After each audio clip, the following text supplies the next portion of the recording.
may not know this, and in fact, this is going to be the very first time that we're actually telling you guys this. But we at PRC actually give preferential treatment in hiring to anyone named Karen, or even pretends to be named Karen.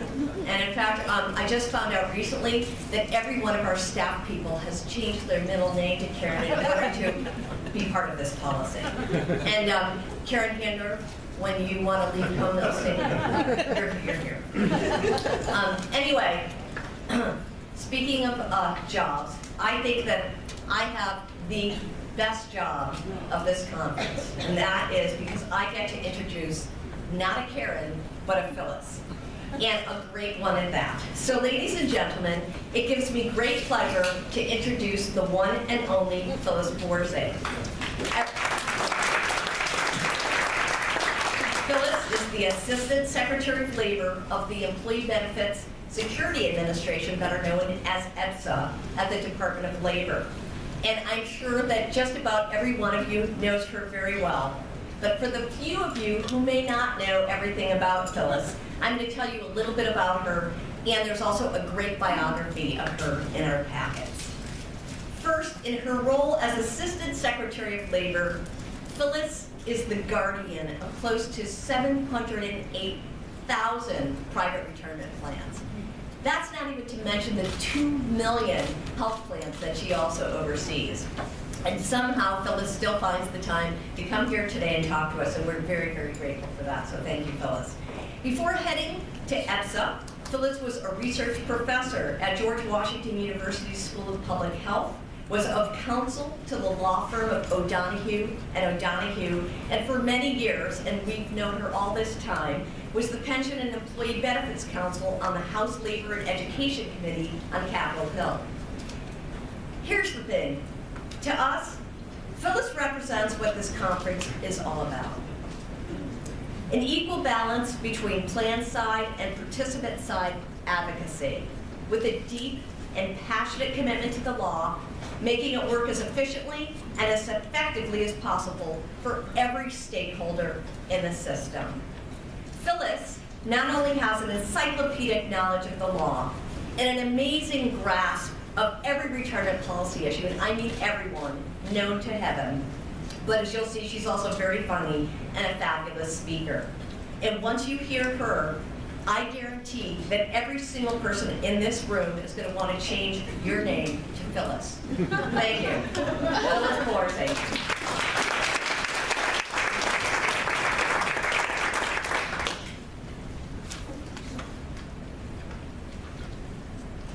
I have nothing to say. I might as well just quit now and say nothing. It's like going to your own funeral, and you know, the Huckleberry Finn to some of you know, in my first life I was a high school English teacher, and so I love books. So remember that scene in Huck Finn where he thinks he's at his own funeral and he's, you know, amused by that. Anyway, this is the reason I told Karen I never tell jokes, because I'm horrible at it. Just like I can't give prepared remarks. When I first came to the Department of Labor, I don't know how long it took them to figure out I was hopeless with the teleprompter, but I am. What you see is what you get. I'm spontaneous. I say what's on my mind. And the miracle is I've never been fired in my almost 40 years of employment. Maybe that day is So, is anybody celebrating a birthday today? No birthday. Somebody is. Well, in the room, maybe. we just came from a birthday party from somebody in our office, which is maybe why I'm happier than I usually am. So, the reason I ask that is because every day from January 1st, 2011 to December 31st of this year, 10,000 Americans turn 65. I haven't tried to add up that number. It's big. And the sad part is, despite the best efforts of everybody in this room and hundreds of other people that are part of the vast community of people working in the employee benefits field, trying to encourage people to save for retirement. Many of those people will probably not have enough money to, besides their Social Security benefit, to get through retirement without worrying, without having some sort of a financial angst about their retirement. And, you know, this is, I realize this is a news flash, but this is the 40th anniversary of the passage of ERISA. And over those 40 years, I've heard lots of people talk about the good, the bad, and the ugly about ERISA. But in my mind, ERISA has been an extraordinarily successful piece of legislation. And we know we owe it to Senator Javits and the other members of the House and Senate that were willing to take on a politically unpopular cause, as our last panel, Frank and Bill and Henry correctly pointed out. There wasn't some groundswell of public opinion that moved Congress to do this. Congress had to be dragged, kicking and screaming, to do ERISA. And we know that it wasn't perfect when it was drafted. It wasn't perfect when it was enacted. It isn't perfect today. It may never be perfect, because that's not what laws do. Laws are designed to set a framework, a context, and then they're designed to be adjusted as time changes. And so, as I've been thinking about what to talk about today, you won't be surprised to know that, and probably some of you have been to many 40th anniversary events, and so it's kind of hard to figure out how not to say the same thing everywhere. And I always do start by saying how wildly successful I think it is. And the measure of that is that really Congress hasn't made too many fundamental changes in ERISA, with the exception of Title IV, which maybe I'll talk about later, or some of you might want to ask me about. Because I'm going to focus today on what the subject of this conference is, which is how to make sure that the rights and responsibilities that Congress allocated in ERISA are actually brought to fruition. You know, we all believe that what Congress was all about in 1974 was protecting participants. If you think back to the historical events that motivated Congress to finally do something here, they were all about participants not being treated fairly in one way or the other. And for those of you who were over at the Department of Labor the other day when we did our own 40th anniversary event, and if you weren't there, you can go to our website and watch it, because it was all streamed live and now it's on the website. We tried to focus on the ways that ERISA did or did not fulfill that promise. And I thought it was a little bit prejudiced, but I thought it was a really interesting event. We had a lot of good discussion. We had come back to the department many of the people over the history of ERISA who were agency heads back when we weren't even a separate agency, when we were PWBA, and now when we were EBSA. And what was interesting is to see that bipartisan group talk about the various challenges they faced and what they thought they did right and what things maybe they could have done a little bit better. And what struck me as I was preparing for that conference, and what strikes me every time I prepare for one of these sessions, is how the more things change, the more things stay the same.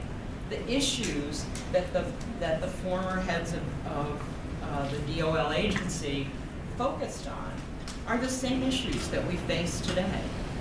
And as I said, I tried not to veer into the topic, the enforcement and litigation topics today, because I wanted to say some things myself about my view of how the law has evolved.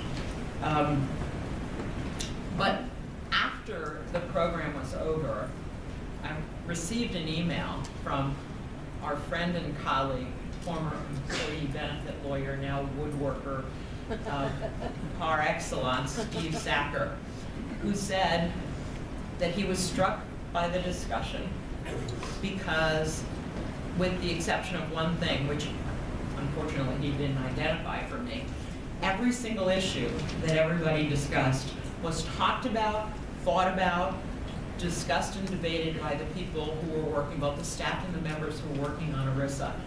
But the problem was people didn't have the political will to tackle them.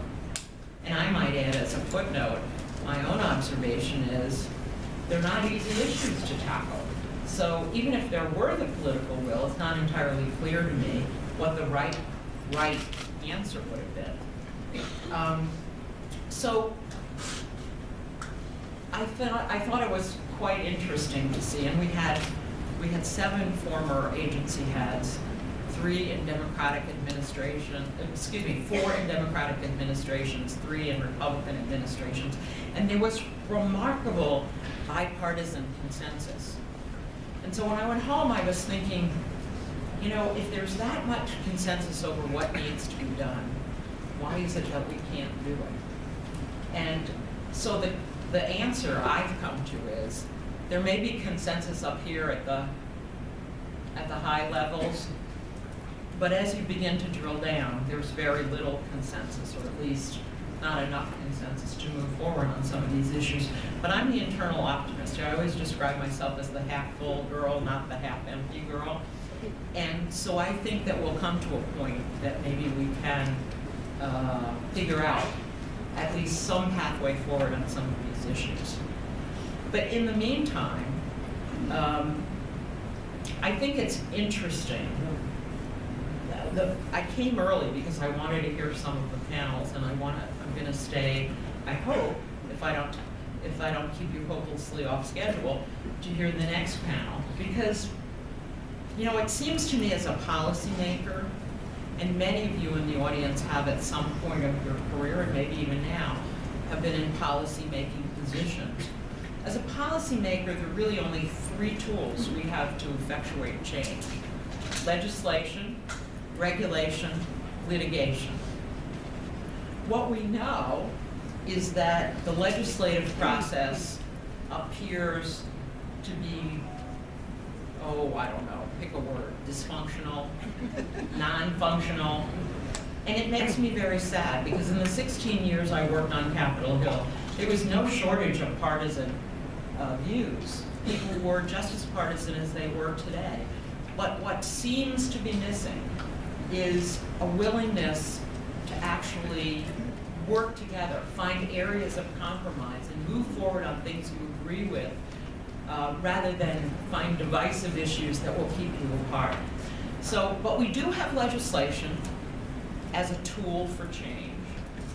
The legislative process, again, from my 16 years on Capitol Hill, I can tell you, is really an imperfect tool for change. You can use a legislative process to create a framework, a structure, a context.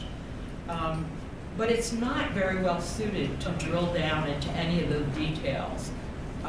And when Congress tries to do that, tries to be very precise, tries to micromanage, usually that causes more confusion than it settles.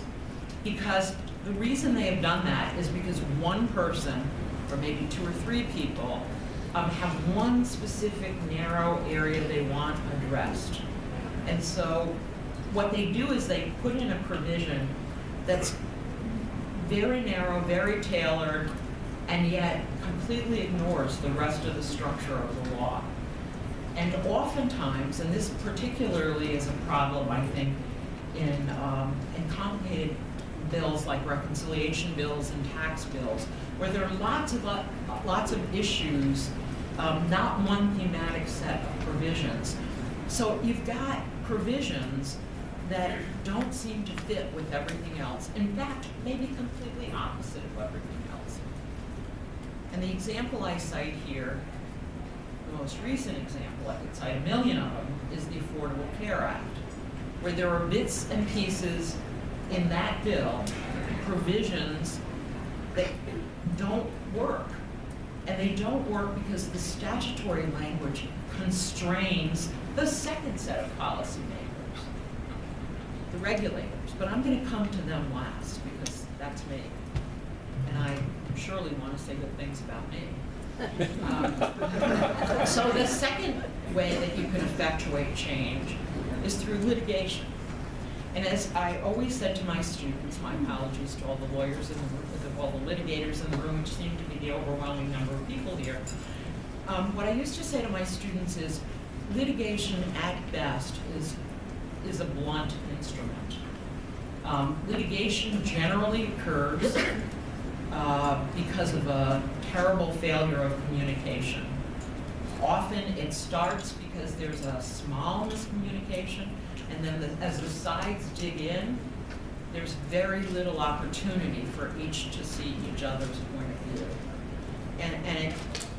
And it sometimes morphs into something larger than it was, than if we could sit the sides down, lock them in a room, and say, figure out what the answer is. And that's the same way as it is, by the way, on Capitol Hill. I've always had this belief, although I've never tried to execute it because I want to keep my streak alive of never being fired.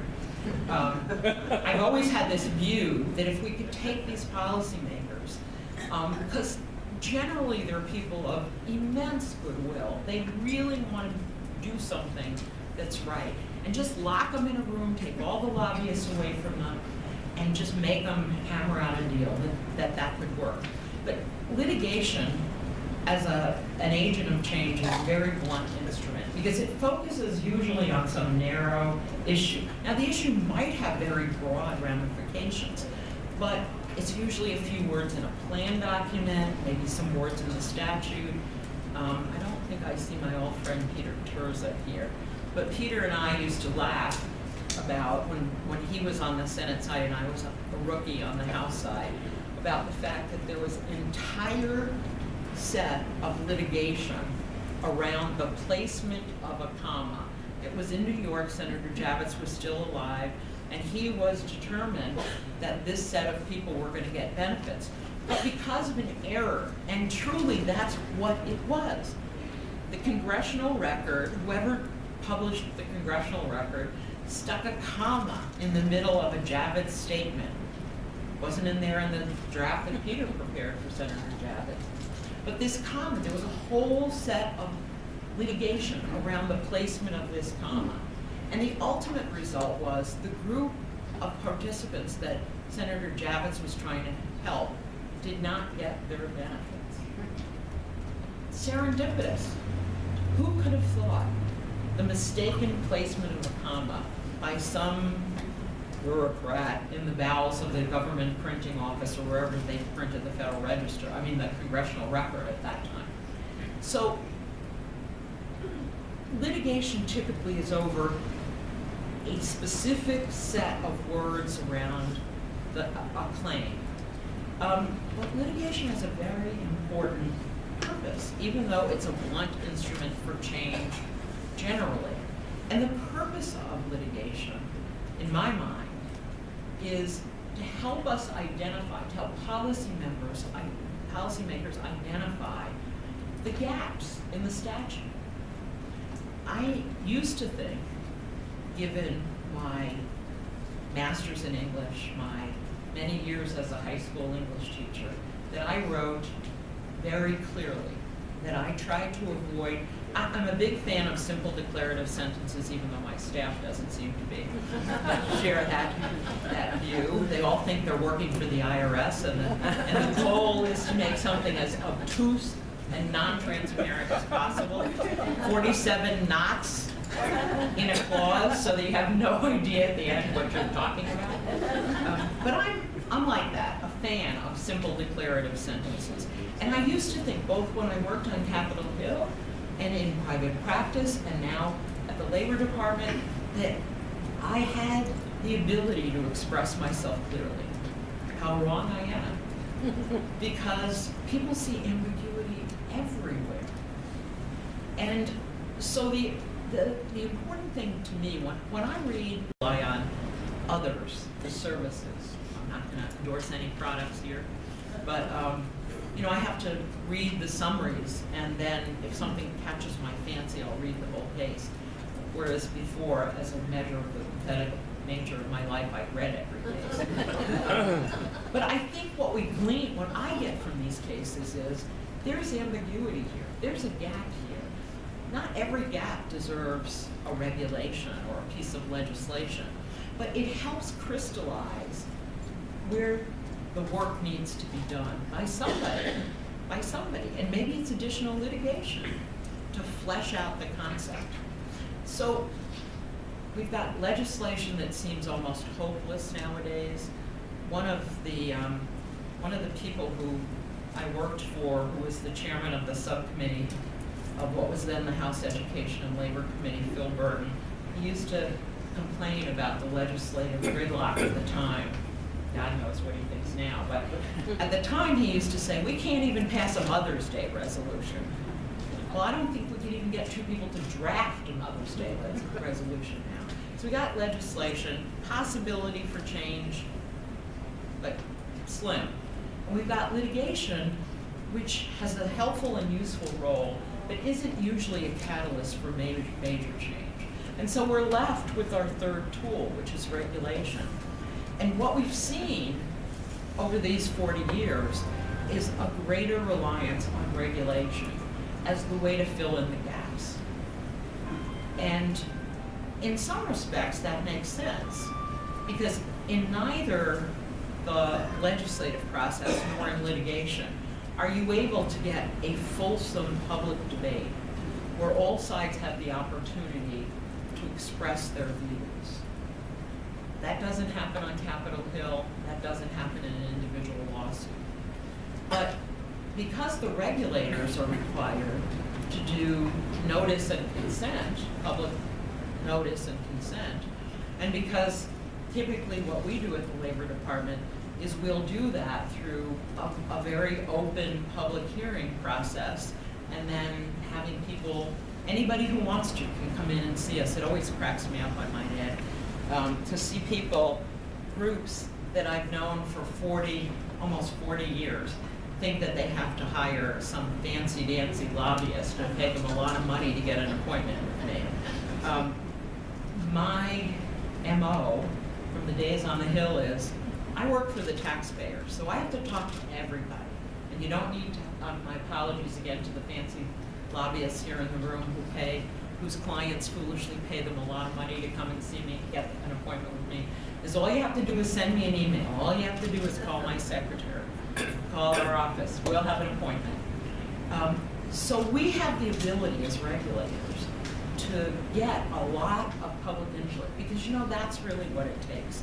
The success of ERISA was not only what those brilliant visionaries like Jacob Javits and their equally brilliant and visionary staff wrote on those pieces back there and then on the pieces of paper, because we didn't have computers. The beauty of ERISA and its 40-year history has been programs like this, opportunities like this, where people of every different point of view can get together in a civil fashion, reasonably civil, and talk through issues. And there's lots to do. There's lots to do. But we're never going to get it done unless everybody is part of the process. And that, I think, should be the takeaway from all of these 40th anniversary celebrations. The visionaries have to be celebrated. The law was a remarkable piece of work that has stood the test of time by and large. It takes a long time to get a comprehensive piece of legislation. Frank talked about how long, but it really is much longer than that. There's no piece of legislation, major piece of legislation, that can be passed overnight. And until that very last minute, when the very last vote is cast, you don't know whether it's going to happen. And then when it does, the work just begins. And so that's my message to you. If we've got a few minutes, I'm happy to take questions for everybody, reserving, of course, my right to say, I don't know the answer, and I don't want to give you the answer. So, thank you.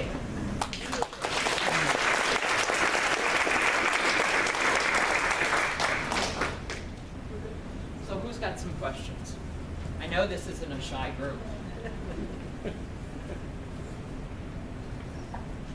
Phyllis, I don't have a question, but I want to endorse very much what you said. I mean, I have the same bias you have, you know, which is the regulatory process really is probably the best forum for taking broad concepts and turning them into rules that can work and make the system, you know, better.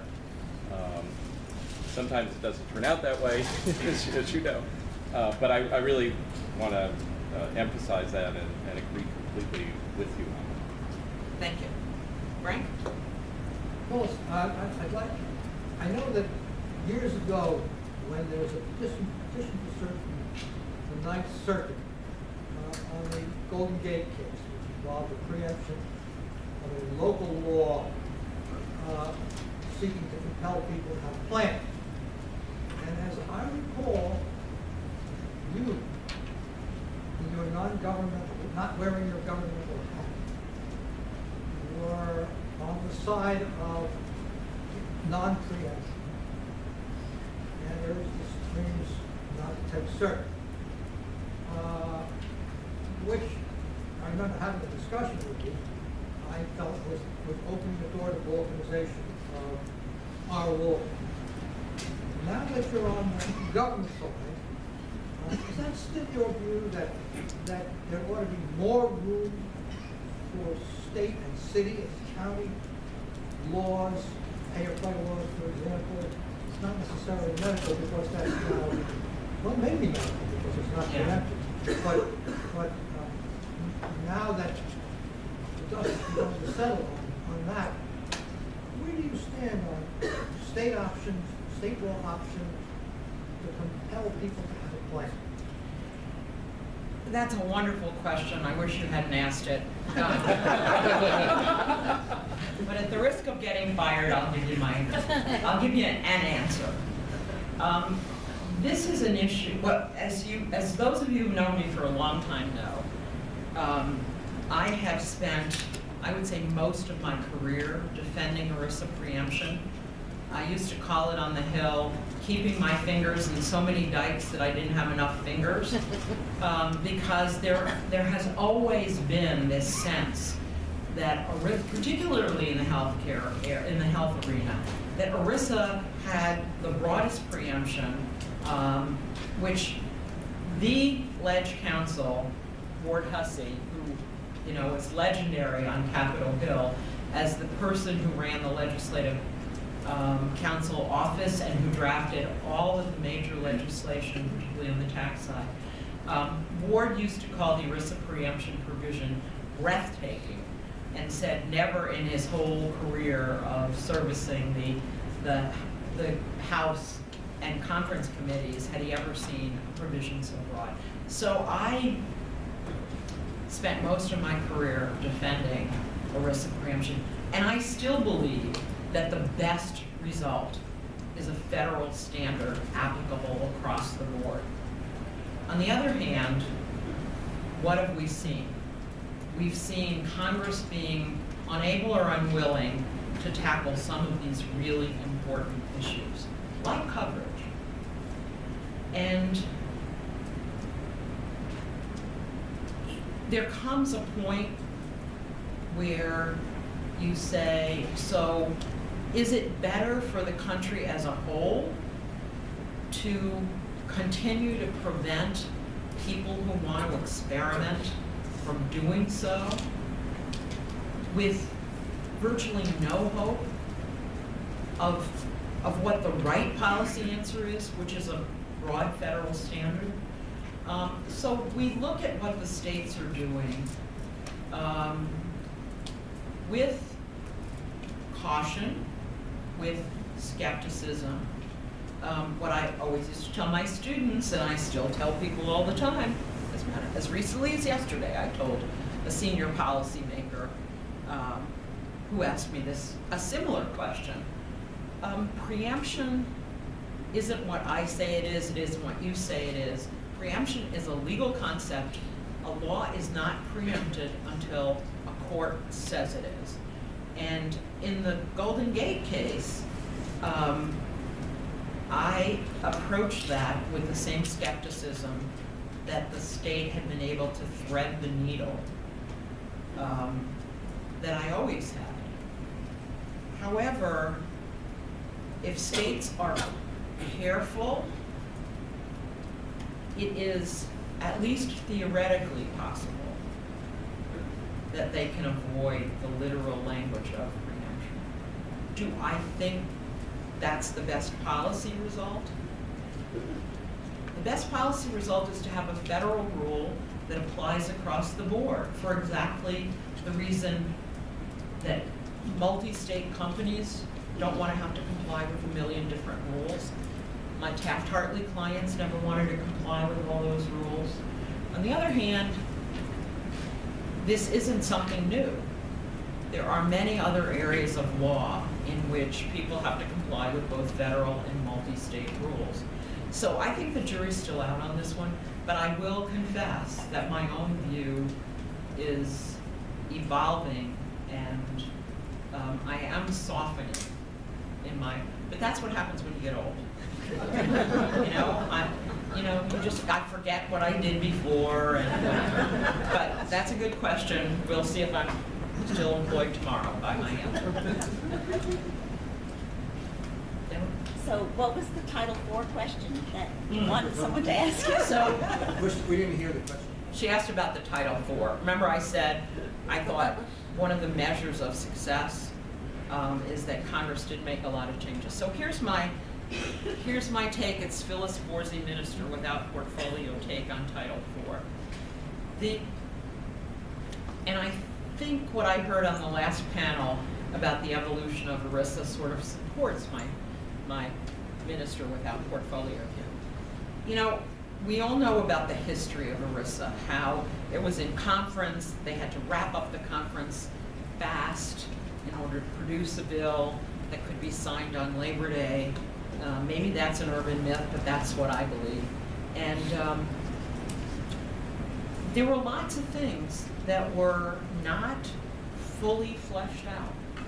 And Title IV was one of them. And what they did on Title IV is there was a fundamental disagreement as to what this termination insurance program was. Was it insurance at all? It was called termination insurance, but was it like a Lloyd's of London type of insurance? And if you thought it was insurance, was it more like a life insurance? Was PBGC more like a life insurance company? Was it more like a property and casualty company because of the contingent liabilities? And then there were people who said, no, if you think it's insurance, it's social insurance. It's more like Social Security. We need to spread the risk. It shouldn't be risk related. And then now that discussion has not been settled, and it has morphed into, when we discuss PBGC investment policy, it's should PBGC be invested like a mega pension plan, or should it be invested like an insurance company? And so because Congress didn't decide that initially, Congress continues to come back to this and never fully resolves the issue. And until you figure out what you want to be when you grow up, it seems to me really hard to design a program that gets you to that objective. And that's my theory about Title IV. Until the issue is put to rest, what the heck is this thing? We'll still be having these relatively frequent, by that I mean every few years, debates over should we graft more risk concepts like it was a real insurance company. For those of you who were around when the Seeley Committee, remember the Seeley report that was required, the contingent employer liability insurance report came out in, I believe, 1978. even Lloyd's of London didn't want to touch this program. So obviously they didn't think, and then there have been efforts over the years to privatize the program. So that's my theory about Title IV. We're going to continue to struggle over what this program is and what the premium should be. It's a very weird program, I will say that. If it's really insurance, then what insurance company would never get, I mean, how would you structure an insurance company where the premiums, the two most important components of your liability, the premiums and the guarantee, are put into a political process and you just get to hold the bag, depending on what the politicians want to do. So that's my theory about PBGC. You know, I confess to be an aider and abetter. In my years on the Hill, I probably worked on 4 or 5 of these pieces of legislation, and I don't have any better sense myself as to what the resolution of this is.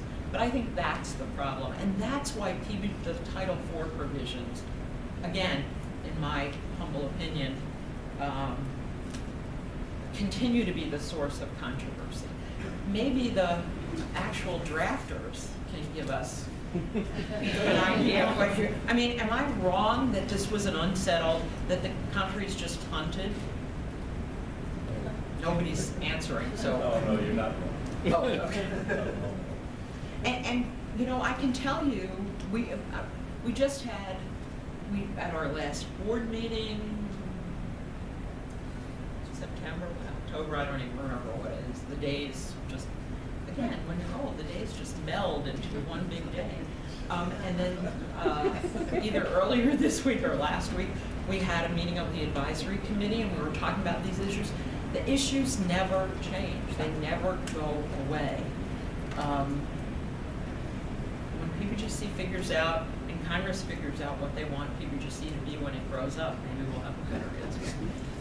Okay. Is that enough, or does somebody have one other burning question? One more question. Because I'm trying to get you back on schedule. Thank you, everybody.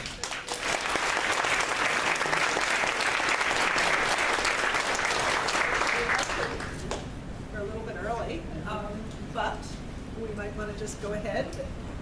This afternoon, as all of you know, we are going to be focusing on issues relating to obtaining relief. And we have a marvelous panel, which is going to be moderated by Bob Eccles, which many of you know from his years in the solicitor's office, or more recently from Home Health and Fires. And Bob, I'll just give it to you when you're ready. Oh, actually, we